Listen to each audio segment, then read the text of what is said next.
जी हाँ, आज सरकारी नर्सिंग कॉलेजेस पर हम चर्चा करेंगे। प्राइवेट तो प्राइवेट, एमपी के सरकारी नर्सिंग कॉलेज भी बीमार निकले। सरकारी तंत्र ने नियमों की खुलेआम अनदेखी की, कॉलेजों को मान्यता दी। अब सीबीआई जांच में जब परत दर परतें खुल रही हैं तो सिस्टम के पास कोई जवाब नहीं है। एनडीटीवी लगातार नर्सिंग स्टूडेंट्स के लिए आवाज उठाता रहा है। एनडीटीवी के पास पूरी रिपोर्ट है जिसमें हर नर्सिंग कॉलेज में किए गए गड़बड़झाले का पूरा ब्यौरा है। आज आपके सामने उन्हीं तथ्यों को रखेंगे, साथ ही बात भी करेंगे। आपकी कॉल का भी हमें इंतजार रहेगा। आपकी इस बारे में क्या राय है? अगर आप भी नर्सिंग के छात्र हैं या एडमिशन लेने के बारे में सोच रहे हैं तो किस तरीके की दिक्कतें आपके सामने पेश आती हैं, आप अपनी राय हमसे रखिए, साझा कीजिए। हमारा फोन नंबर है 8178999182। हमारे साथ हमारे दो सहयोगी भी रहेंगे। आपको ये भी बता देते हैं कि जबलपुर में सरकारी नर्सिंग कॉलेजों का जायजा हमारे संवाददाता संजीव चौधरी ने लिया था। क्या हाल वहां पर नजर आया, आइए देखते हैं।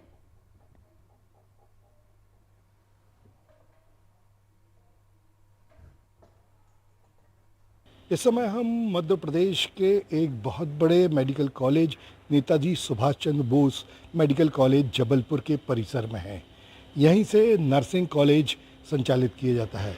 यह सरकारी नर्सिंग कॉलेज है, लेकिन सीबीआई ने भी इसे पूरी तरह से अध्ययन और अध्यापन कराने योग्य नहीं बताया है। बहुत सारी कमियां हैं इस नर्सिंग कॉलेज में। इस नर्सिंग कॉलेज की सबसे पहली कमी तो ये है कि यहाँ पर प्रथम वर्ष के लिए एक कक्षा ही कम है, वहाँ मैथ्स चलाया जा रहा है। फिर जो फैकल्टीज़ हैं उनकी संख्या भी कम है, क्योंकि कुल 3 फैकल्टी को ही नियमित रूप से यहाँ स्थान दिया गया है, बाकी सब अटैचमेंट में चल रही हैं। इस नर्सिंग कॉलेज में हालांकि अभी ये नया हॉस्टल तो बना दिया गया है, लेकिन जो पुरानी बिल्डिंग है वहाँ पर उपलब्ध जो 7 कक्षाएं हैं उसमें से 5 कक्षाएं मेडिकल मापदंडों को पूरी नहीं करती। यहाँ पर फंडामेंटल लैब, कंप्यूटर लैब और प्री क्लिनिकल, केमिकल और क्लिनिकल लैब का आकार भी निर्धारित मापदंडों से छोटा है। कॉलेज में बीएससी की 120, पोस्ट बीएससी की 60 और एमएससी की 50 स्वीकृति संख्या है। इसको समायोजित करने के लिए जितनी निर्धारित मापदंड हैं वह पूरे नहीं हो रहे हैं। सीबीआई ने इन कमियों को जो अपनी रिपोर्ट में बताया था उसे अब सरकार पूरा करने का प्रयास कर रही है, लेकिन फिलहाल तो सरकार के जो मेडिकल कॉलेज हैं वो भी उन निर्धारित मापदंडों को पूरा नहीं करते जो नर्सिंग काउंसिल ऑफ इंडिया ने स्वीकृत किए हैं। इस रिपोर्ट के आने के बाद सरकार ने कई सारी जो मापदंड हैं उन्हें कम किए हैं, स्थान को भी कम कर दिया है। हो सकता है सीबीआई की जांच के बाद यह सरकारी कॉलेज अब उन निर्धारित मापदंडों को पूरा कर लें और एक बार योग्य की श्रेणी में आ जाएं, लेकिन अभी तो छात्रों का भविष्य इस कॉलेज के भी संकट में है। जबलपुर के नेताजी सुभाष चंद्र बोस नर्सिंग कॉलेज की प्रिंसिपल श्रीमती स्टेला पीटर से हम बात करेंगे कि जो सीबीआई ने कमियां बताई गई थी उसके लिए आपने क्या कदम उठाए हैं? मैंने हमारे डीन डॉक्टर गोइन उनको इन्फॉर्म कर दिया है और उनको वो लिस्ट भी भेज दिया है कि क्या क्या कमियां हैं, और हमारे कमिश्नर साहब को भी भेज दिया। जिस दिन आया उसी दिन हमने उनको सेंड कर दिया और उन्होंने बोला है कि इस पे हम काम करेंगे बिल्कुल, और डीएमई से बात करके क्या करना है उचित कार्रवाई की जाएगी और जल्दी से जल्दी इस कमियों को पूरा करेंगे। क्या कमियां थी? कमियों में बिल्डिंग में कमी पाई गई है कि एक क्लासरूम जो है वो मेस में था, चल रहा था, तो वो कमी बताई गई है। और क्लासरूम तो हमारे पास सफिशेंट है और लैब भी है, फैकल्टी की कमी है कुछ। तो डीन मैडम ने बिल्कुल हमको आश्वासन दिया कि हम जल्दी से जल्दी इसको कमी को पूरा करेंगे, और मैं उम्मीद भी करती हूँ कि डीन मैडम हमारी इसको बहुत इनिशिएटिव लेती हैं और जल्दी करेंगी, कोशिश करेंगे। डीएमई सर से भी बात हुई थी तो उन्होंने बोला है कि अपन जितने जल्दी हो सकता है इसको कमी को पूरा करने की कोशिश करेंगे। अभी बच्चों के लिए क्या उनका तो सेफ हो गया क्योंकि वो एग्ज़ाम देने पा रहे हैं। पहले तो बड़ी उनमें घबराहट थी कि क्या होगा, क्योंकि ये रेगुलर स्टूडेंट है, शासन से बॉन्डेड है, तो बड़ा यानी कि उनको टेंशन था कि क्या कर पाएंगे, क्या एग्ज़ाम दे पाएंगे कि नहीं दे पाएंगे। बट ईश्वर की कृपा से उनको देने मिल रहा है, तो ये हमारे लिए खुशी की बात होगी। तो मैं अपने शासन से उम्मीद करती हूँ, अपने डीन मैडम से, कि ये जल्दी से जल्दी पूरा करेंगे और हमारा फिर सूटेबल में आ जाएगा। प्रिंसिपल स्टेला पीटर का ये मानना है कि उन्होंने सरकार को इसकी सूचना दे दी है और बहुत जल्द वो कमियां पूरी कर ली जाएंगी और जबलपुर का जो गवर्नमेंट नर्सिंग कॉलेज है एक बार फिर योग्यता की सूची में अग्रणी होगा। वीरेंद्र शर्मा के साथ संजीव चौधरी, एनडीटीवी के लिए। और इसी पर चर्चा करने के लिए हमारे साथ हमारे सहयोगी देव श्रीमाली हैं हमारे साथ, और ये हमारे साथ संजीव चौधरी हैं। ज़्यादा जानकारी के लिए हम उनसे बातचीत करेंगे। हमारे साथ विशाल बघेल भी हैं, याचिकाकर्ता हैं जिन्होंने याचिका डाली है। पहला सवाल हम विशाल जी आप ही से चाहेंगे पूछना कि ढेर सारी खामियां जो हमारे रिपोर्टर्स हैं उन्होंने जगह पर नर्सिंग कॉलेजेस में जाकर जायजा लिया, टीचर्स से बात की, स्टूडेंट्स से बातचीत की और देखा कि किस तरीके का हाल वहां पर है। हम आपसे जानना चाहेंगे आपको कहाँ क्या खामी लगी जो इसको लेकर आपने याचिका डाली? सर्वप्रथम हम लोगों ने कोविड के समय की वो स्थिति देखी जिसमें कागजों में तो अस्पताल थे, कागजों में तो बेड थे, लेकिन मौके पर लोगों के लिए जो लोग तड़प रहे थे समस्या से, उनके पास वो संसाधन नहीं मिल पा रहे थे, उनके लिए वो अस्पताल नहीं मिल पा रहे थे, वो बेड नहीं मिल पा रहे थे। यहाँ से इस पूरे प्रकरण की शुरुआत हुई थी। उसके बाद हमने जब इनकी सूचियां देखी थी और जब हमने वेरीफाई कराया था अपने स्तर पर, तो हमने पाया कि बड़ी संख्या में मध्य प्रदेश में उसी दौरान नर्सिंग कॉलेज निजी खुले हुए हैं और ट्राइबल एरियाज में कुछ तो छूटों का लाभ लेके खुले हुए हैं। शासन वहां पर बहुत सारी रियायत देती है ताकि ग्रामीण क्षेत्रों में कॉलेजों का संचालन हो सके। यही सब शुरुआत थी इस पूरे मामले को सामने आने की, और वहीं से हमने पता लगाया था कि जो नर्सिंग कॉलेजों को खोलने के लिए जो अस्पताल खोले गए हैं, नर्सिंग कॉलेज तो फर्जी है ही, उनमें उसके लिए जो अस्पताल खोले गए हैं वो भी कागजों में है, वो भी दिखाए 100 बेड के गए हैं और संचालित 5 बेड के भी नहीं है। ये सब गड़बड़ियां चल रही थी। इन्हीं को चिन्हित करते हमने माननीय उच्च न्यायालय से प्रार्थना की थी कि जो नर्सिंग है वो चूंकि पूरे हेल्थ सिस्टम का बैकबोन माना जाता है और यदि इसे नहीं ठीक किया गया और ये स्थिति बनी रही तो पूरे मध्य प्रदेश की स्वास्थ्य व्यवस्था से बहुत बड़ा खिलवाड़ निकट भविष्य में हो जाएगा। इसी प्रार्थना के साथ हम माननीय न्यायालय में गए थे और न्यायालय ने जब इस मामले में गंभीरता दिखा करके जांच कराई तो उसके परिणाम आप सभी के सामने है। परिणाम ऐसे हैं कि सरकार मान्यता देती थी, आज वो खुद उसमें कटघरे में खड़ी हुई है। उसके खुद कॉलेज जो है डिफिशिएंट और अनसुटेबल आए हुए हैं, तो फिर निजी कॉलेजों से तो सवाल करना संभव ही नहीं है। जी देव श्रीमाली, सवाल आपसे कि करीब मध्य प्रदेश में 308 नर्सिंग कॉलेज हैं जिनमें केवल आधे 160 के करीब हैं जो कि नियमों के अनुसार चल रहे हैं। बाकी के जो कॉलेज हैं वो नियमों की धज्जियां उड़ा रहे हैं। जैसा कि अभी हमें बता भी रहे थे संजीव जी की जो कागजों में है, पेपर में है कि 100 बेड का अस्पताल है, लेकिन केवल 5 बेड का अस्पताल वो चल रहा है वहां पर। तमाम ये जो खामियां हैं वो कोरोना के टाइम पर इनका ध्यान में ज्यादा आई, क्योंकि उस वक्त जो स्वास्थ्य व्यवस्था की जिस तरीके की जरूरत थी, जब ध्यान दिया गया तो इस खामी का उजागर हुआ। बिल्कुल बिल्कुल ज्योति, देखो सबसे बड़ी बात तो यह है कि जो 308 कॉलेज थे उसमें केवल 169 कॉलेज सीबीआई की जांच रिपोर्ट में पाए गए जो थोड़ी ठीक ठाक स्थिति में, एकदम तो वो भी नहीं है। लेकिन इसमें सबसे चौंकाने वाली बात यह है कि जिस मेडिकल डिपार्टमेंट को इसकी जरूरत होती है वही मेडिकल डिपार्टमेंट के जो कॉलेज है खुद के नर्सिंग मतलब मेडिकल कॉलेज से रिलेटेड जो कॉलेज है, चाहे वो ग्वालियर का कॉलेज हो, चाहे वो जबलपुर का कॉलेज हो, भोपाल का कॉलेज हो, ऐसे 9 मेडिकल कॉलेज से संबद्ध नर्सिंग कॉलेज है और ये नर्सिंग कॉलेज भी अनुपयुक्त की श्रेणी में पाए गए हैं। अब जहां तक ग्वालियर का सवाल है, ग्वालियर का गजरा राजा मेडिकल कॉलेज से जो अटैच हमारा नर्सिंग कॉलेज है उसमें बाकी सारी चीजें जांच रिपोर्ट में ठीक पाई गई हैं, क्योंकि एक तो क्लिनिकल ट्रायल के लिए यहाँ बहुत गुंजाइश है। जो ग्वालियर का मेडिकल कॉलेज है उससे जो हॉस्पिटल जुड़े हुए हैं, चाहे 1000 बेड का अस्पताल हो या फिर जो है कमला राजा महिलाओं का अस्पताल हो, बच्चों का अस्पताल हो, न्यूरो का हॉस्पिटल हो, तो यहाँ क्लिनिकली उनको सीखने के लिए करने के लिए बहुत कुछ है। और लेकिन जो पढ़ाने के लिए टीचर्स की जरूरत होती है उन टीचर्स की स्थिति तो बहुत ही चिंताजनक है। मतलब 50% भी टीचर उसमें नहीं पाए गए। हालांकि आज जब हमने वहां जाके ग्राउंड रिपोर्ट की तो कैमरे के सामने भले ही नहीं बोल रहे थे, लेकिन उनका कहना ये था कि ये रिपोर्ट जब जांच की गई थी उस समय अलग बात थी, स्टूडेंट अधिक थे, उस पैरामीटर के हिसाब से इन्होंने उसको जोड़ा था। आज हमको 25 की जरूरत है, लेकिन हमारे पास 22 जो है लोग मौजूद हैं। लेकिन चौंकाने वाली बात यह है कि जो आईना दिखाने का काम जिस विभाग के पास है, उसके खुद के मेडिकल कॉलेज, नर्सिंग कॉलेजों की हालत इतनी दयनीय है। बाकी तो कहा भी जाता था कि ग्वालियर मध्य प्रदेश में तो नर्सिंग कॉलेज और बीएड के कॉलेज थैले में चलते हैं, मतलब एक फाइलें होती हैं जो थैले से ही आती जाती हैं, और भ्रष्टाचार का एक नेटवर्क है जिसकी पटरियों पर वो फाइलें दौड़ती हैं और कागज में एडमिशन होते हैं, बस वो परीक्षा देने के लिए बच्चे आते हैं। हमने ग्वालियर में भी देखा है कि नर्सिंग की जब परीक्षा होती थी तो सड़कों पर व्हाइट कलर का एप्रन पहने हुए सैकड़ों की संख्या में बच्चे जो है होटलों पे और लॉज के किनारे और खाना खाने की जगह पे या टेम्पो स्टैंड पर दिखाई देते थे, लेकिन वो पढ़ाई के लिए कहीं दिखाई नहीं देते थे। तो अब मुझे लगता है कि ये जो जांच रिपोर्ट आई है, शुक्रिया बघेल साहब को जिन्होंने ये कोर्ट में लेके गए और एक अच्छे नर्सिंग के स्टूडेंट निकल के आ सकेंगे, ऐसी मुझे उम्मीद है। ज्योति जी।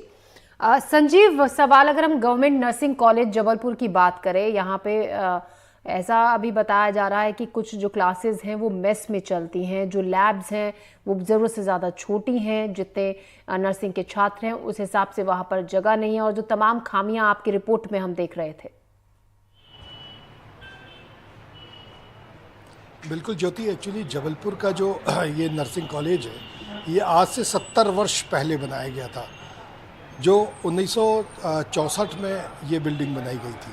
अब आप कल्पना कर सकते हैं कि 1964 में जो बिल्डिंग बनाई गई हो वो उस समय के नॉर्म्स के हिसाब से बहुत बेहतर और बहुत बेहतरीन बिल्डिंग बनाई गई थी। लेकिन 70 सालों में अब स्टूडेंट बढ़ने लगे, फैकल्टीज़ बढ़ने लगी और जो लैब्स हैं, जो अन्य आवश्यकता के साधन हैं वो बढ़ने लगे, लेकिन बिल्डिंग को तो बड़ा नहीं किया जा सकता था।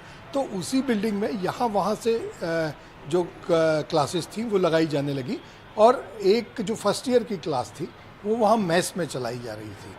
क्योंकि जब सीबीआई की इंक्वायरी हुई तो वो सारी फ़ोटोग्राफ्स उतारे गए, और जब रिपोर्ट सबमिट की गई तो ये साबित हो गया कि एक क्लास तो मेस में चल रही है। इसी तरह से अब बिल्डिंग भी जर्जर है और बहुत उसको नए बनाने के लिए भी बात कर रहे हैं। आज जब मेरी प्रिंसिपल से बात हुई तो उनका कहना ये था कि उन्होंने एमसीआई के जो रूल्स हैं उसको ध्यान में रखकर ही नई बिल्डिंग का प्लान बनाया है, लेकिन अभी फंड अलॉट नहीं हुआ है।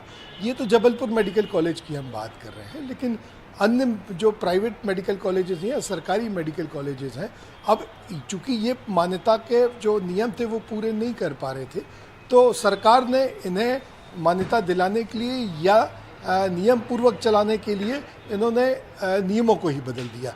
मतलब जो 23,000 स्क्वायर फीट ज़मीन पे कॉलेज होना चाहिए, उसका कॉर्पोरेट एरिया होना चाहिए, उन्होंने 8,000 कर दिया। इससे बहुत सारे कॉलेज जो हैं वो अब मान्यता की श्रेणी में आ जाएंगे। लेकिन अगर जैसा अधिवक्ता विशाल बघेल का कहना है कि आप सिर्फ मान्यता के लिए काम नहीं कर रहे हैं, आप लोगों के जीवन के साथ काम करते हैं। एक जो नर्स या जो वार्ड बॉय डॉक्टर से ज़्यादा समय आपके साथ होता है, नर्सिंग स्टाफ जो आपके साथ होता है, यदि वो बिना पढ़ा लिखा है, उसने कभी प्रैक्टिकल ट्रेनिंग नहीं की है, उसने कभी लैब नहीं गया है और वो आपको नहीं मालूम है, वो आपके मरीज के साथ या आपके साथ यदि कर रहा है तो जीवन में खिलवाड़ कर रहा है, आपके जीवन के साथ खिलवाड़ कर रहा है, और ये बहुत बड़ी धोखाधड़ी और लापरवाही है। तो इस तरह से मान्यता के लिए नियम नहीं बदलने चाहिए, बल्कि जीवन की रक्षा के लिए नियमों को कड़ा किया जाना चाहिए, और उन नियमों को इस तरह से लागू किया जाना चाहिए ताकि किसी भी पेशेंट की जीवन की रक्षा हो सके, ना कि उसके जीवन के साथ वो लोग जो जीवन बचाने वाले हैं वो खिलवाड़ कर सके। ज्योति। बिल्कुल संजीव। विशाल, सवाल आपसे, अब जो नियमों में बदलाव किया गया है आपको क्या लगता है? क्योंकि देखिए अभी पता ही नहीं कितने हजार जो नर्सिंग के छात्र हैं वो पास आउट होकर निकल चुके हैं, उन हालात में ट्रेनिंग लेकर, उन परिस्थितियों में पढ़कर जो कि उसके हिसाब से थी ही नहीं। जो लैब में जो उनको प्रैक्टिकल तरीके से जो ट्रेनिंग दी जानी चाहिए थी, क्योंकि लैब में उपकरण नहीं थे, लैब उस तरीके से व्यवस्थित नहीं थी जैसी व्यवस्था में पढ़ाई होनी चाहिए थी। अब उन आधे अधूरे ज्ञान के साथ वो नर्सिंग के छात्र बाहर हैं और बहुत जाहिर तौर पर अलग अलग जगहों पर वो काम भी कर रहे होंगे। उन मरीजों के लिए कितना बड़ा खतरा है? ऐसे आधी अधूरी जानकारी वाले नर्सिंग के छात्र, इसको लेकर सवाल खड़ा होता है। एक नंबर 2, अब आपको क्या ये लगता है जो नए नियम बने हैं उससे व्यवस्था में कुछ सुधार होगा? देखिए, आपका जो पहला प्रश्न है, अगर पीछे मुड़कर देखा जाए तो बहुत सारी विसंगतियां मिलेंगी, लेकिन उनकी तकनीकी खामियों में अगर पड़ेंगे तो बच्चों का भविष्य भी खराब होगा। जी। लेकिन से ट्रीट होने वाले मरीजों को देखा जाए तो आत्मा ये कहती है कि उनका भी स्क्रूटनी जरूर होना चाहिए। तो अब उनका हाल उन पर छोड़ देते हैं कि अगर उन्होंने कम मापदंडों में प्रशिक्षण प्राप्त किया है और आज वो अपने आप को अस्पतालों में ट्रेनिंग करके अगर उपयुक्त बना लेते हैं तो वो फिर अच्छी सेवाएं दे सकेंगे। आपका दूसरा प्रश्न बहुत महत्वपूर्ण है। जो सरकार ने नियम बदले हैं, उन नियमों में जब सरकार को आईना दिखाया गया, कोर्ट में मामला लंबित रहा, इस दौरान सरकार कॉलेज खोलते चली गई। जब 700 के आसपास कॉलेज मध्य प्रदेश में हो गए और सीबीआई में, जब सीबीआई ने सिर्फ आधों की जांच करी है अभी 300 कॉलेजों की, उसमें से 169 ही उन पर फिट बैठे थे। ऐसे समय में मामला लंबित रहने के दौरान सरकार नए नियम लाती है और नए नियम में यह कहती है कि जो 23,000 वर्ग फीट बिल्डिंग की जरूरत थी वो आज से 8,000 की जाती है। ये क्या दर्शाता है? क्या सरकार वाकई में नियम और मापदंडों को जो पुराने थे उनको पालन करने की दिशा में आगे बढ़ रही है, या फिर सरकार उन कानूनों को ही मिटा देना चाहती है जो कानून उनको, जिन कानूनों में वो अनसुटेबल और डिफिशिएंट आ रहे हैं? तो ये एक तरीके से दूरदर्शिता भी दिखाता है कि जो नेशनल मापदंड है, आईएनसी के मापदंड है, और स्वास्थ्य व्यवस्था जो है वो इंटरनेशनल मापदंडों पर चलती है। तो उन मापदंडों को कम करते हुए नियम बनाना ये कहीं से भी मुझे तो उचित प्रतीत होता नहीं है, और ये स्वास्थ्य व्यवस्था के हित में नहीं है। हमारे पुराने समय से ही स्वास्थ्य चिकित्सकों को, नर्सिंग स्टाफ को भगवान का दर्जा दिया जाता है। तो हमारी एक जिम्मेदारी बढ़ जाती है कि इनको उतनी योग्यता के साथ ही जमीन पर जाने दें और फील्ड पे जाने दें जितनी योग्यता का मिनिमम इनको रिक्वायर्ड है। और यदि हमने नियमों से खिलवाड़ किया और उसका परिणाम हमें आने वाले समय में फील्ड में देखने मिलेगा, जो कि मेरे हिसाब से तो एडवर्स ही होगा। तो सरकार के ये जो नए नियम है ये कहीं से कहीं तक ये प्रतीत नहीं कराते हैं कि सरकार इनको सुधार लाने की ओर कदम उठा रही है। हाँ, उन नियमों में कुछ ऐसे प्रावधान है जैसे कि सेंट्रलाइज काउंसलिंग से एडमिशन लेना, जैसे कि उन्होंने हॉस्पिटल की रिक्वायरमेंट बढ़ाई है, कुछ हद तक नियमों में सही है। लेकिन सबसे बड़ा जो बदलाव इंफ्रास्ट्रक्चर के लिए हुआ है, इसको हमने माननीय उच्च न्यायालय में चुनौती दी है। माननीय उच्च न्यायालय में ऑनरेबल एजी सर ने उन्होंने अंडरटेकिंग भी दी है कि आगामी सुनवाई के पहले उन नियमों को लागू नहीं किया जाएगा, और हम पूरा प्रयास करेंगे कि जो आईएनसी के मापदंड है उनको लागू किए बगैर ये कमजोर और शिथिल नियमों को आगे की मान्यताओं में लागू ना किया जाए। इसका हम पूरा प्रयास न्यायालय में करेंगे। जी, तो विशाल जी, आपकी पूरी कोशिश है कि आगे इनमें और सुधार हो। देव श्रीमाली हमारे संवाददाता हमारे साथ बने हुए हैं, साथ ही संजीव चौधरी भी। अब देव, सवाल ये खड़ा होता है, जिन नर्सिंग कॉलेजेस में खामियां पाई गई हैं उनकी तरफ से उन खामियों को क्या कुछ समय सीमा भी तय की गई है कि इतने समय के अंदर अंदर ये जो कमियां हैं, जो खामियां हैं, इनको सुधार लिया जाएगा, इनमें बदलाव कर दिया जाएगा, या ऐसा कुछ तय नहीं है अगर हम समय के हिसाब से बात करें तो? कोई समय सीमा तो तय नहीं की गई, क्योंकि सीबीआई ने रिपोर्ट कोर्ट को दी है। क्योंकि मामला सब जुडिस है तो कोर्ट को डिसाइड करना है कि वो ऐसी समय सीमा तय करें। लेकिन जैसा कि हमने बताया ज्योति के जो कॉलेज हैं, गवर्नमेंट कॉलेज खास तौर पे, उनमें तो ये कोशिश जारी है। और अभी ये जांच केवल 308 कॉलेज की हुई है 750 कॉलेज में, तो एक तो अभी जांच ही लंबित है। लेकिन इसमें भी 169 कॉलेज ही ऐसे पाए गए हैं जो थोड़े मानक के अनुकूल है, जिनमें माइनर कमियां पाई गई हैं, जिसमें ग्वालियर का नर्सिंग कॉलेज भी है, गवर्नमेंट नर्सिंग कॉलेज के, उसमें स्टाफ की कमी थी। तो इसमें अब लगभग वो जो अप्रोप्रिएट आंकड़ा है वहां तक पहुंच गए हैं। अब उनको जो मानक है, स्टैंडर्ड है, उनका कहना यह है कि हमारे यहाँ 25 हमको टीचर चाहिए और हमारे पास अभी 22 जो है हैं। तो इस तरह से ये, क्योंकि बच्चों का भी दबाव है, 3 साल हो गए और बच्चों की परीक्षा नहीं हो पा रही है, और जो बच्चे अभी तक निकल जाना चाहिए थे वो अभी फर्स्ट ईयर सेकंड ईयर की ही परीक्षा नहीं दे पाए हैं। उनका ये बच्चे जो नर्सिंग कॉलेजेस में आते हैं ज्यादातर गरीब परिवारों के बच्चे होते हैं, मध्यम वर्गीय परिवारों के बच्चे होते हैं, लोन लेके करते हैं, उधार लेके करते हैं, और उसके बाद यही उम्मीद रहती है कि जैसे डिग्री मिलेगी उनको प्राइवेट स्कूल किसी भी नर्सिंग होम में या फिर सरकारी में कहीं ना कहीं नौकरी मिल जाएगी। लेकिन अब उनके परिवार के सामने आर्थिक संकट भी पैदा हो गया है, तो उनका भी दबाव है। आपने देखा होगा, हमने भी दिखाया था, एनडीटीवी ने भी प्रमुखता से दिखाया था, जब नर्सिंग कॉलेज की लड़कियां सड़कों पर उतर के आ गई थी और उसके बाद जो है एक्टिविटीज बदली और उनको अच्छा लगा कि हाईकोर्ट ने उनको परीक्षा देने की इजाजत दे दी। लेकिन जैसा कि समस्या का समाधान की जगह उस पर जो समस्या को काट के फेंकने वाला काम हो रहा है, वो और भी घातक है, जैसा कि अभी बिल्कुल बघेल साहब बता रहे थे। बिल्कुल देव, हमारी कोशिश लगातार यही रही है, नर्सिंग कॉलेजेस के खिलाफ, उनकी छात्रों की समस्याओं के खिलाफ लगातार हम आवाज उठाते रहे और आपके जरिए वो तस्वीरें पहुंचाते रहे अपने दर्शकों तक, जो हाल है धरातल पर जो स्थिति है। संजीव, अगर हम बात करें कुछ कॉलेजेस की जहां पर खबर ये भी आई थी कि केवल जहां पर जरूरत कम से कम 150 से 200 कर्मचारियों की, टीचर्स की है, वहां पर केवल 30-40 में ही काम चल रहा है। आपकी जो भी कुछ देर पहले रिपोर्ट चल रही थी उसमें बहुत ढीला ढाला सा रवैया का था, जो आपको बता रही थी कि आगे डीन को ये जानकारी पहुंचा दी गई है और जल्द से जल्द, जो हमेशा ऐसे मामलों में जवाब देखा और सुना जाता है कि हाँ जल्द ही कुछ किया जाएगा इस दिशा में।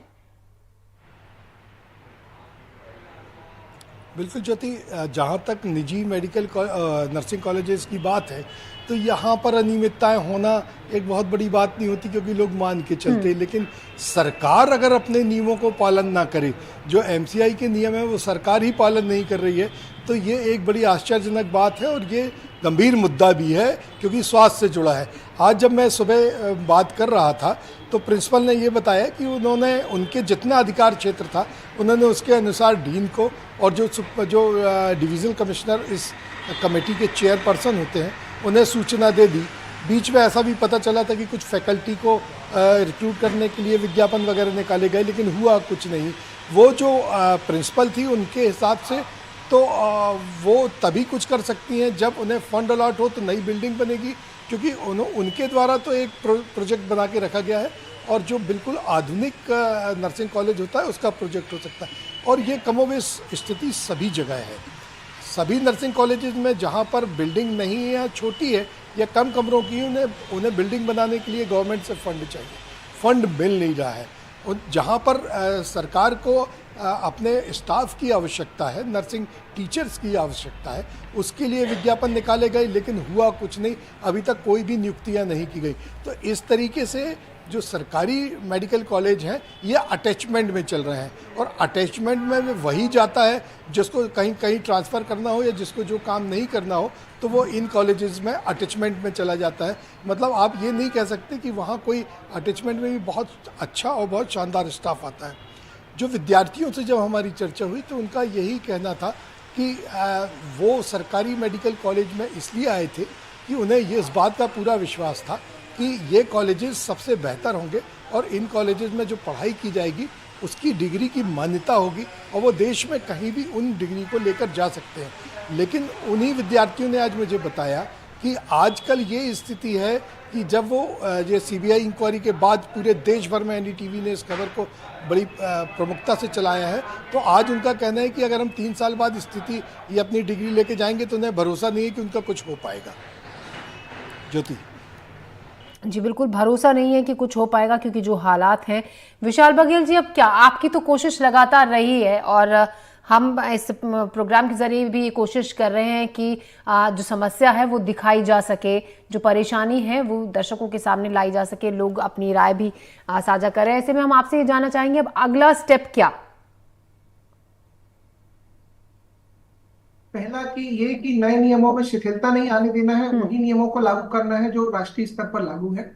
और दूसरा हमारा ये स्टेप है कि जो ये पूरे घटनाक्रम के जो मूल रूप से दोषी थे, उन कॉलेजों को खोलने वाले, उन कॉलेजों को आज से 3 साल पहले सुटेबल बताने वाले अधिकारी, उन कॉलेजों को मान्यता देने वाले अधिकारी, इन लोगों का दोष जब तक इन लोगों के ऊपर आरोप तय न होकर के इनके विरुद्ध अगर कानूनी कार्रवाई नहीं की गई, तो ये इतना बड़ा संदेश जाएगा आने वाले भविष्य के लिए कि इनके हमेशा के लिए हौसले बुलंद हो जाएंगे और ये बार बार इसकी पुनरावृत्ति करेंगे। और जो लगातार एक शिक्षा माफिया काम करता है, एक सिंडिकेट जैसा, वो पूरा इस पूरे घोटाले को वैसे अंजाम दिया गया है। इसलिए हमारा आगे का स्टेप यही रहेगा कि इन दोषियों तक पहुंचे और इन दोषियों के विरुद्ध कड़ी कार्रवाई और ऐसे न्यायालय न्यायालय ऐसे आदेश जारी करे कि भविष्य में इसको करने के, ऐसी चीजों को करने के पहले ये 10 बार सोचे और ऐसे लोगों की सजा जो है वो समय आगे तक याद रखी जाए। ये हमारा अगला स्टेप होगा। जी, तो जो दोषी हैं उनके खिलाफ उचित कार्रवाई हो, यही चाहते हैं विशाल जी, जो लगातार इस मुद्दे को उठाते रहें और आगे भी इसको लेकर अपनी आवाज़ बुलंद करते रहेंगे जब तक कि जो इन सब के पीछे की वजह है, जो दोषी हैं, जहां पर लापरवाही हुई उनके खिलाफ कुछ कार्रवाई नहीं होती है। विशाल जी, आप हमारे साथ जुड़े, आपका शुक्रिया। साथ ही ग्वालियर से देवश्री माली और जबलपुर से संजीव चौधरी, आपका तमाम जानकारी के लिए, बातचीत के लिए, अपडेट के लिए शुक्रिया।